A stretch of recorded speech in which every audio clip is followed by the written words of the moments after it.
साहित्य निधि एवं ओपन कला मंच द्वारा आयोजित काव्य दीपोत्सव एवं विराट अखिल भारतीय कवि सम्मेलन में देश के जाने माने कवियों ने काव्य पाठ के माध्यम से राज और समाज की नीति पर जमकर शब्द प्रहार किए। कभी हास्य की फुहार तो कभी वीर रस की अचेता ने श्रोताओं को मंत्रमुग्ध कर दिया। रविवार को होटल क्लार्क्स इन स्वीट्स फतेहाबाद शमशाबाद रोड पर रंग बिरंगी लाइटों की छटा में कवियों ने अपनी वाणी से वातावरण को उत्सव और दिव्यता से आलोकित कर दिया। राष्ट्रीय कवि सम्मेलन का विधिवत शुभारंभ मां सरस्वती के चित्र के समक्ष दीप जलाकर कार्यक्रम के अतिथियों और देश भर के आए राष्ट्रीय कवियों ने किया। कार्यक्रम की शुरुआत में दौसा राजस्थान से आई श्रृंगार रस की कवियत्री सपना सोनी ने गणपति और सरस्वती वंदना के साथ अपना काव्य पाठ प्रस्तुत किया। इसके बाद जैसे ही प्रसिद्ध गीतकार कार्यक्रम संयोजक वीरेंद्र नरवार हृदय ने अपने काव्य पाठ में माना कि हिंसा से केवल बर्बादी होती है, पर हिंसा बिना अहिंसा का अस्तित्व नहीं हो सकता, जैसी चंद रचनाओं के साथ कार्यक्रम में समा बांध दिया। तालियों की गड़गड़ाहट के बीच श्रोताओं ने काव्य पाठ को जमकर सराहा। कार्यक्रम के सूत्रधार राष्ट्रीय ओज कवि मोहित सक्सेना ने अपने गीत के माध्यम से ओज कवि यदि चीख चीख मंदिर पर बात नहीं करते तो अवधपुरी में रामलला के मंदिर को बनवाता कौन काव्य पाठ प्रस्तुत किया। फरीदाबाद से आए राष्ट्रीय कवि दिनेश रघुवंशी ने अपने काव्य गीत में मैं अक्सर सोचता रहता हूँ मेरी जिंदगानी में तेरी आवाज़ ना होती तो कुछ भी नहीं होता। इंदौर से आए अभी अतुल ज्वाला ने अपने काव्य पाठ में कहा उदासी मत सजाइए चेहरे के गुलदान में, हंसी बहुत ज़रूरी है खुद के जिंदा रखने के लिए। इस अवसर पर कार्यक्रम की अतिथि पूरन डावर ने कहा कि ये सनातन संस्कृति को समर्पित आयोजन पिछले वर्षों से हो रहा है। इस तरह के आयोजन समाज में युवाओं को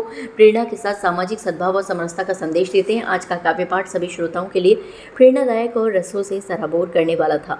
इस मौके पर संस्था के संरक्षक प्रदीप कुलश्रेष्ठ सुनील शर्मा ने संयुक्त रूप से बताया कि ये आयोजन हर वर्ष बेहतर होता जा रहा है। इस तरह के कार्यक्रम समाज में हमारी संस्कृति, सभ्यता और संस्कार को सजोने की प्रेरणा देते हैं। काव्य पाठ के माध्यम से कवियों ने देश की सामायिक स्थिति को व्यक्त किया। राष्ट्रीय कवि सम्मेलन में विष्णु उपाध्याय, हरेंद्र हृदय, मोहित सक्सेना, अतुल ज्वाला, दिनेश रघुवंशी, प्रताप फौजदार, दीपक गुप्ता, सपना सोनी ने अपनी ओजस्वी और भावपूर्ण रचनाओं से श्रोताओं को भाव विभोर किया। कार्यक्रम का संचालन मोहित सक्सेना ने किया और आयोजन की देखरेख हीरेंद्र हृदय के नेतृत्व में हुई। आगरा यूँ भी बहुत साहित्यिक नगरी है और यह तो पूरा ब्रज क्षेत्र पूरा कवितामय है। ये दीपोत्सव के अंतर्गत आज कवि सम्मेलन था तो खूब आनंद आया और आगरा तो हमेशा बहुत अच्छा सुनता है, खूब आनंददायक कार्यक्रम है और यहाँ पर सुनाने का जो बहुत लंबी प्राचीन परंपरा है, तो यहाँ आके किसी भी कवि को भी आनंद आता है सुनाकर, तो हमें भी खूब आनंद आया। युवाओं से क्या संदेश देना चाहते हैं?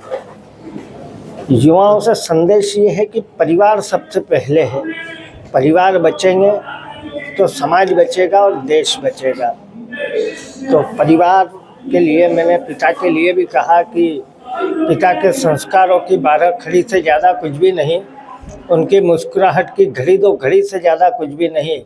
मैं कितना भी कमा लूँ, कुछ भी बन जाऊँ दुनिया में, मेरी कीमत आज भी उनकी पगड़ी से ज़्यादा कुछ। यह कवि सम्मेलन साहित्य निधि एवं ओपन कला मंच साहित्य के लिए समर्पित 2 संस्थाएं हैं आगरा की। साहित्य निधि मेरी संस्था है मोहित सक्सेना की एवं ओपन कला मंच हीरेंद्र नरवार की संस्था है। हम दोनों मिलकर यह कार्यक्रम साल में एक बड़ा कार्यक्रम आगरा शहर को देते हैं, प्रीमियम कार्यक्रम देते हैं, जिसमें कि आगरा के गणमान्य नागरिकों की उपस्थिति रहती है और हम पूरे देश के ही नहीं बल्कि विश्व के जाने माने कवियों को इस कार्यक्रम में आमंत्रित करते हैं ताकि आगरा शहर के गणमान्य नागरिकों को और काव्य रसिक श्रोताओं को अच्छी कविताएं सुनने को मिले।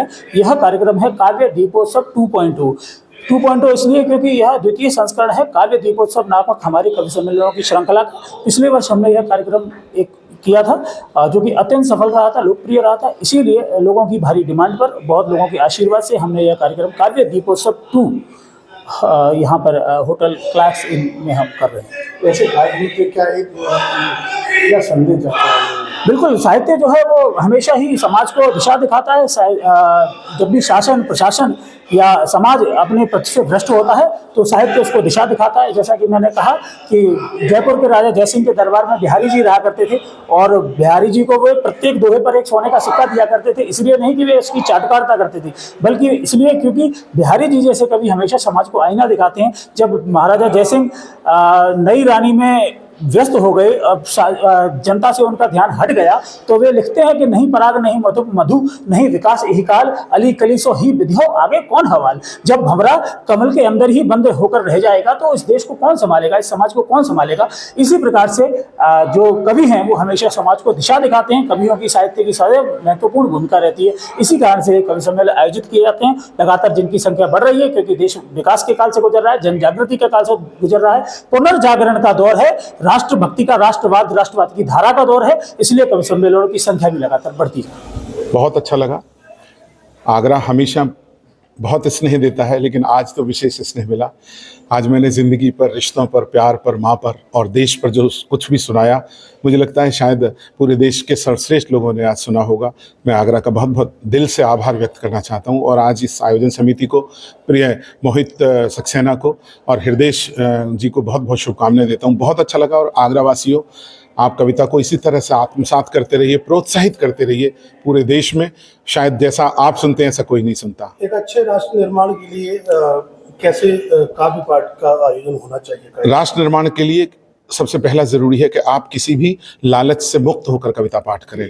कवियों से निवेदन करता हूँ, वो पार्टियों के प्रवक्ता बन के कविताएं करते हैं तो दुख होता है। सीधे जो आलोचक होना चाहिए, क्योंकि शासन को आईना दिखाने का काम सिर्फ लेखक कर सकते हैं, कवि कर सकते हैं, पत्रकार कर सकते हैं। तो हम तीनों की भूमिका है अपने आप में। वर्तमान युग की अगर स्थिति को देखें तो किस तरह के काव्य पाठ की जरूरत महसूस करते हैं? जैसी मैं करके आया हूँ। कुछ ना कुछ, जैसे एक भक्ति युग था, भक्ति युग के साथ में आज की वीर रस की भी जरूरत है। सबकी ज़रूरतें हैं, लेकिन कुल मिलाकर यदि आप कहें कविता से संदेश दूं तो ये कहूँगा, दिल में उल्फत संभाल कर रखना, ये इबादत संभाल कर रखना। लोग नफरत संभाले बैठे हैं तो मोहब्बत संभाल कर रखना। क्या